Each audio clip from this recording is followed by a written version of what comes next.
आज हम राजस्थान के एकीकरण का पार्ट 2 पढ़ रहे हैं। और पिछले वीडियो में जैसा कि हमने देखा कि भारत सरकार चाह रही थी कि जल्दी से जल्दी सारी रियासतों का भारत में विलय हो, और इसके लिए उन्होंने एक रियासती विभाग बनाया था। और रियासती विभाग ने एक घोषणा की थी कि जिस भी रियासत की जनसंख्या तो होगी 10 लाख से अधिक और उनकी आय होगी 1 करोड़ से अधिक, वो रियासत स्वतंत्र रह सकती है। तो अपने राजस्थान में ऐसी 4 रियासतें निकल के आई थी, और वो 4 रियासतें हैं। एक तो मेवाड़ रियासत, एक जयपुर रियासत, एक जोधपुर और एक बीकानेर रियासत।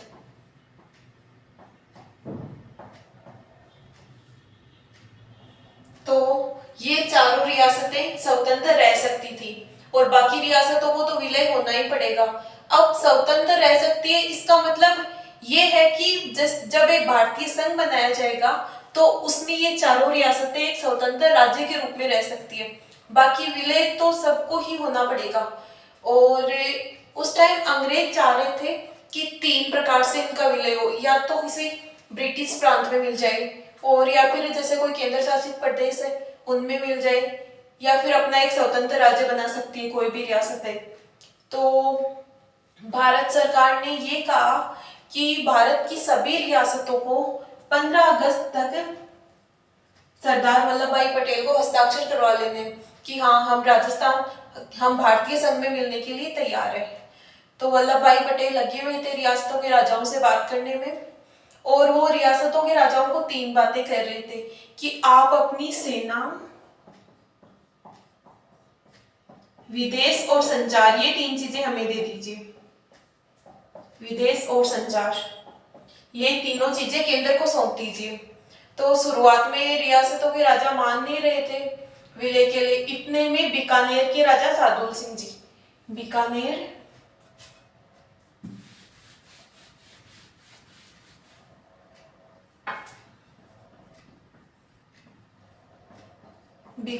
के राजा सादुल सिंह जी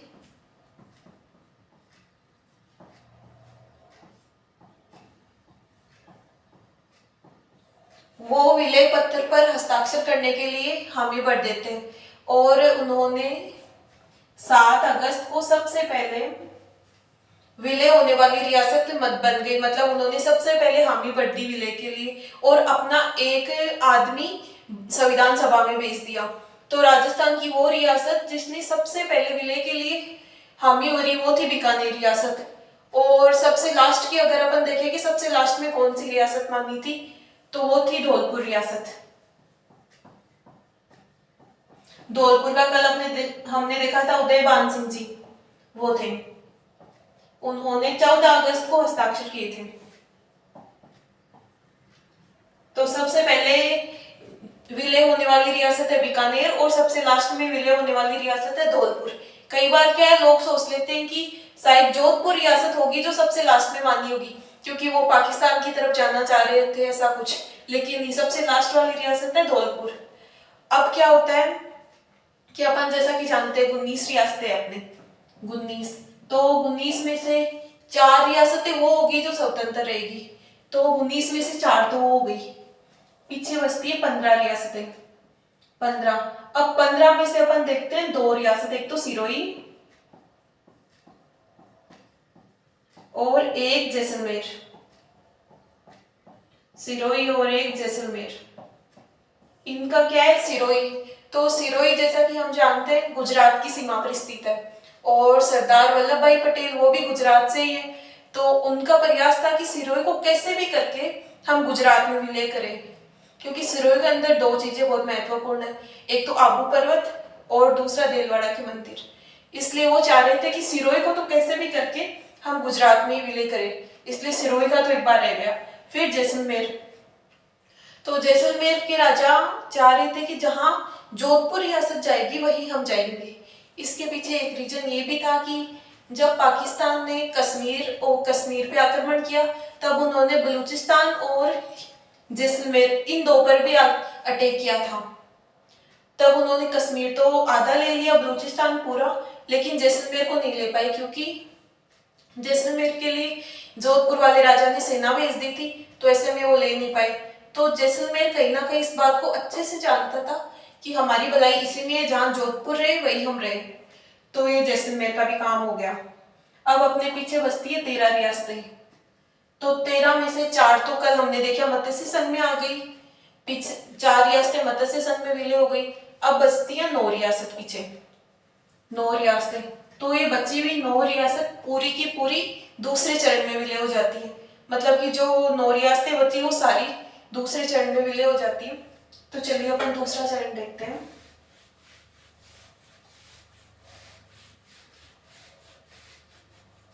अब अपन पढ़ेंगे दूसरा चरण,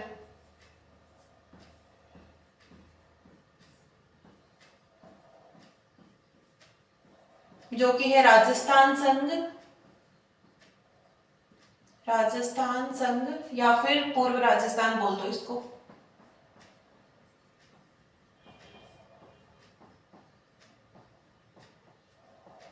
इसमें 9 रियासतों का विलय किया गया, 9 रियासतें। अब अपन देखते हैं 9 कौन कौन सी। तो 3 तो रियासत आ गई अपने हाड़ौती वाली, कोटा, बूंदी और झालावाड़। 3 रियासतें तो हाड़ौती वाली आ गई, 3 आ गई अपने वागड़ वाली, बांसवाड़ा,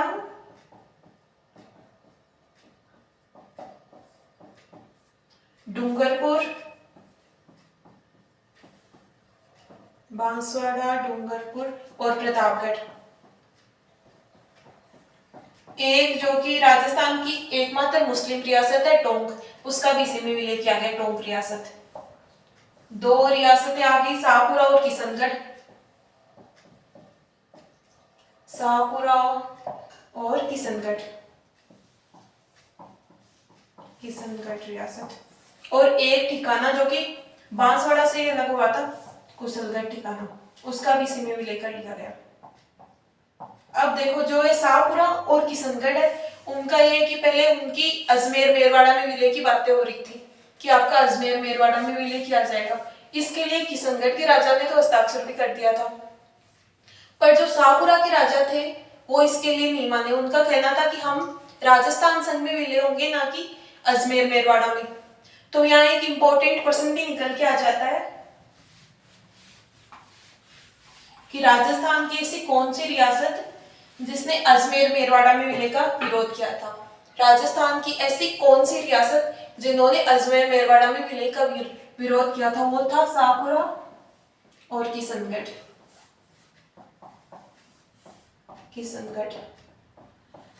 और उस टाइम क्या है कि राजा जैसे अंग्रेज होते थे वो राजाओं को तोपों की सलामी दिया करते थे। जैसे राजाओं का कोई पद होता उनके अनुसार उनको तोपों की सलामी दी जाती थी। तो किशनगढ़ और शाहपुरा रियासत है, इनके राजाओं को तोपों की सलामी देना मना था, उनको तोपों की सलामी नहीं दी जाती थी। तो ये प्रश्न भी कई बार एग्जाम में आ जाता है कि ऐसी कौन सी रियासतें थी जहाँ के राजाओं को तोपों की सलामी नहीं दी जाती। तो किशनगढ़ और शाहपुरा। अब अपन देखते हैं यहाँ के राज प्रमुख वगैरह। तो राजधानी बनाई जाती है कोटा को, कोटा को बनाया जाता है राजधानी। फिर उद्घाटन होता है, कोटा के अंदर ही उसका उद्घाटन होता है कोटा में, और इसकी तारीख है 25 मार्च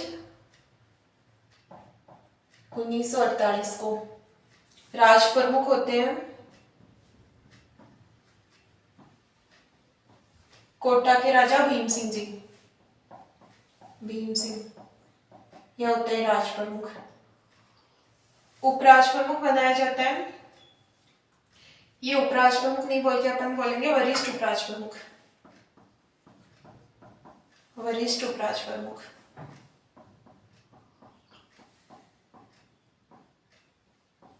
ये बनाया जाता है बूंदी के राजा बहादुर सिंह जी को।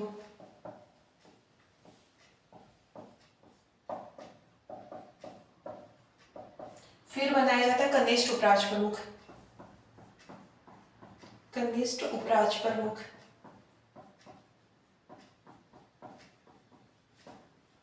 तो ये बनाया जाता है डूंगरपुर के राजा लक्ष्मण सिंह जी को।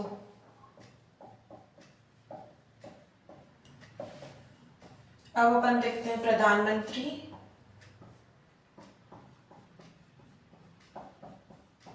तो शाहपुरा के गोकुल लाल असावा को बनाया जाता है प्रधानमंत्री। गोकुल लाल असावा ये बनते हैं प्रधानमंत्री। तो ये कुछ बातें थी, अब अपन आगे देखते हैं।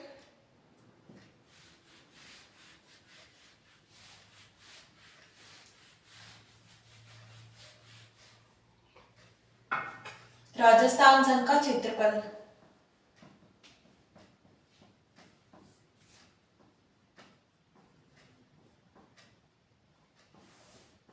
इसका क्षेत्रफल है 16,807 वर्ग किलोमीटर।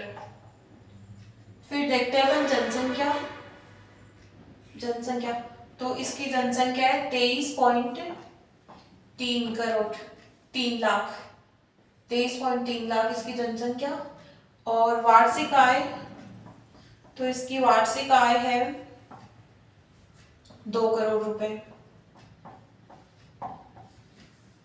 अब एक कथन है, बांसवाड़ा के राजा थे चंद्रवीर सिंह जी। तो उन्होंने कहा कि जब हस्ताक्षर किए थे तब कहा था कि आज मैं अपने डेथ वारंट पर हस्ताक्षर कर रहा हूं। तो आप ये कथन भी याद रख लेना, कई बार एग्जाम में सीधा कथन भी पूछ सकते हैं। अब क्या होता है कि कोटा और बूंदी रियासत है। तो हम जैसा कि जानते हैं यहाँ पे चौहान वंश था, चौहान वंश की हाड़ा शाखा थी यहाँ पे। तो बूंदी से कोटा अलग हुआ था। तो बूंदी वालों का मानना था कि हम बड़े भाई है और कोटा हमारा छोटा भाई है, तो राज प्रमुख की पोस्ट है वो कोटा को ना मिलके हमें मिलनी चाहिए थी। तो इस बात के लिए बूंदी के बहादुर सिंह जी थोड़े नाखुश थे। फिर इतने में देखो हाड़ौती और वागड़ संघ है, तो इनके बीच में आ रही थी मेवाड़ रियासत। तो सरदार वल्लभ भाई पटेल और वीपी मेनन ने इन्होंने भोपाल सिंह जी से बात की कि आप भी राजस्थान संघ में विलय हो जाइए। तो एक तो भोपाल सिंह जी और एक उनका मंत्री था राममूर्ति। तो उनका कहना था कि अगर कोई रियासत विलय होना चाहती है तो वो खुद मेवाड़ रियासत में विलय हो सकती है, लेकिन मेवाड़ रियासत किसी में विलय नहीं होगा। तो वो ज्यादा फोर्स भी नहीं कर सकते थे, क्योंकि मेवाड़ रियासत की जनसंख्या 10 लाख से अधिक, आय 2 करोड़ से ऊपर थी, तो वो स्वतंत्र राज्य के रूप में रह सकती थी। तो उन्होंने उस वक्त ज्यादा फोर्स नहीं किया उनको। फिर क्या होता है, बूंदी के बहादुर सिंह जी हैं, तो वो जाते हैं भोपाल सिंह जी के पास और उनसे कहते हैं कि आप राजस्थान संघ में विलय हो जाइए। तो उन्होंने कहा कि क्यों और इसमें आपका क्या फायदा। तो वो कहते हैं कि अगर आप विलय हुए तो कोटा के भीम सिंह जी है वो राजप्रमुख नहीं रह पाएंगे, और मैं ये चाहता हूँ कि वो राजप्रमुख नहीं रह पाए। तो भोपाल सिंह जी उस वक्त उनकी वो बात मान गए और उन्होंने वल्लभ भाई पटेल और वीपी मेनन को कहा कि हम राजस्थान संघ में विलय के लिए तैयार है। तो वीपी मेनन और वल्लभ भाई पटेल को यकीन नहीं हो रहा था कि मेवाड़ रियासत विलय के लिए तैयार है, क्योंकि मेवाड़ रियासत का इतना गौरवशाली इतिहास रहा है और मेवाड़ रियासत बहुत बड़ी रियासत भी थी उस टाइम। तो उनको यकीन नहीं हुआ। फिर उन्होंने कहा, उस टाइम वो दिन था 23 मार्च, जब उन्होंने वल्लभ भाई पटेल को कहा था कि मैं विलय के लिए तैयार हूं। अब 25 मार्च को उद्घाटन करना था और वो कहते हैं 23 मार्च को, तो 2 दिन बच गए। तो इतने में सारी तैयारियां फिर से कर पाना मुश्किल था, क्योंकि सारी तैयारी हो चुकी थी उद्घाटन की। तो उन्होंने कहा कि अभी सारी तैयारियां फिर से कर पाना मुश्किल है, तो मेवाड़ रियासत का अलग से ही विलय किया जाएगा। तो भोपाल सिंह जी इसके लिए मान गए। फिर क्या होता है, तीसरा चरण देखते हैं अपन।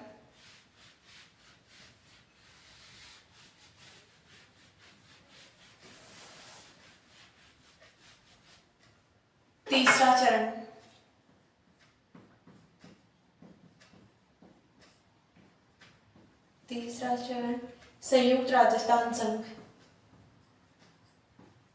संयुक्त राजस्थान संघ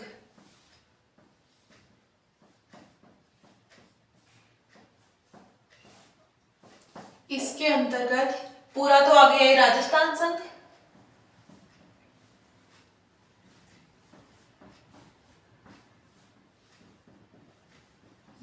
राजस्थान संघ प्लस मेवाड़, मेवाड़ इनका विलय होता है। अब क्या होता है कि मेवाड़ रियासत का विलय होता है तो राज प्रमुख बनाया जाता है भूपाल सिंह जी को, भूपाल सिंह जी को बनाया जाता है राज प्रमुख।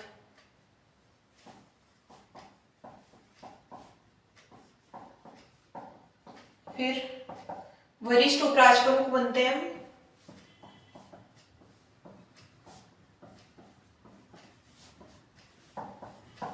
भीम सिंह जी,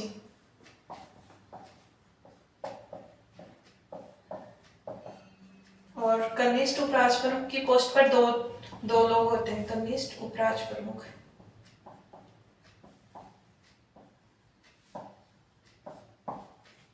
एक तो बहादुर सिंह जी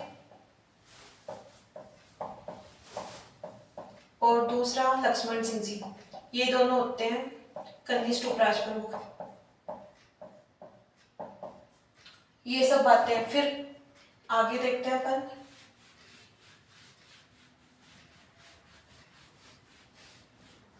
अब राजधानी बना दी जाती है उदयपुर को, राजधानी उदयपुर को।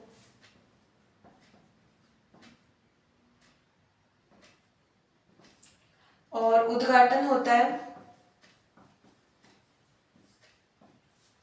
18 अप्रैल, मत्स्य संघ के पूरे एक महीने बाद। मत्स्य संघ का 18 मार्च को हुआ था 1948 को, और उद्घाटन करता थे जवाहरलाल नेहरू, जवाहरलाल नेहरू। क्योंकि मेवाड़ रियासत जो कि इतनी बड़ी रियासत थी उसका विलय हो रहा था, तो जवाहरलाल नेहरू को तो आना ही था उद्घाटन के लिए, ये होते हैं उद्घाटन करता। अब देखते हैं प्रधानमंत्री।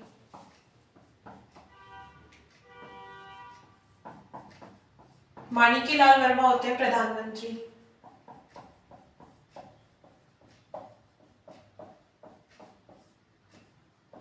और उप प्रधानमंत्री बनाया जाता है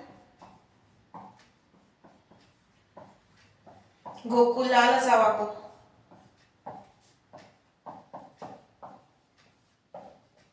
गोकुललाल असावा।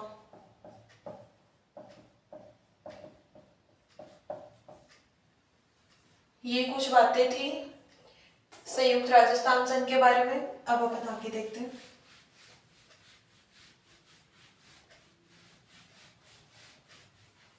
इसका क्षेत्रफल, तो इसका क्षेत्रफल होता है 27,907 वर्ग किलोमीटर, वर्ग किलोमीटर। जनसंख्या होती है 40.60 लाख, और वार्षिक आय होती है, वार्षिक आय ये होती है 3.16 करोड़ रुपए।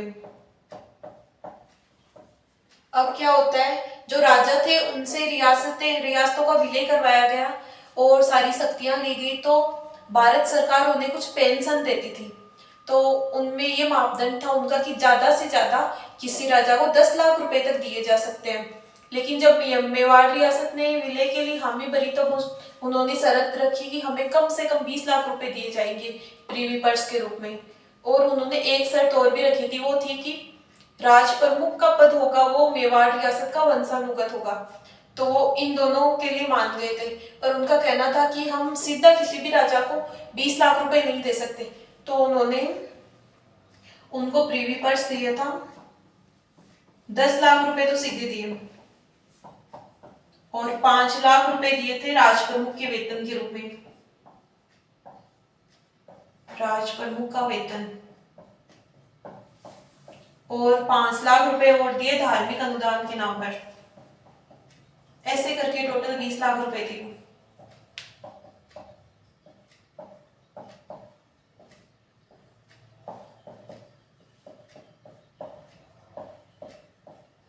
तो आज हमने दूसरा और तीसरा चरण पढ़ा, कल हम आगे के चरण पढ़ेंगे। Thank you.